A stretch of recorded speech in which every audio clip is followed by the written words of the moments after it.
Hi guys, I'm Mario and today we're going to talk about how to get slow motion effect on Instagram. It's pretty simple and easy, so let's get started. First, we need to open Instagram.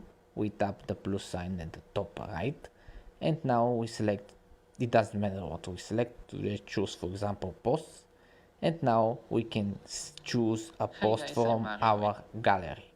But if we want to actually get slow motion effect, we need to add this effect before we add it on Instagram.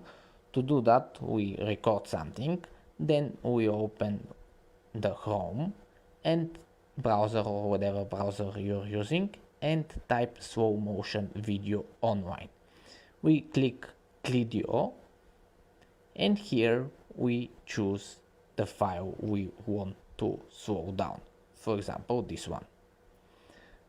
It will pre-process this thing and now we can choose how slow we want it or how fast we want it.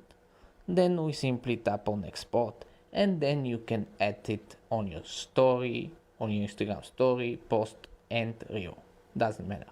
That's pretty much it. If you are interested in professional software based on your own interests, check out the video description.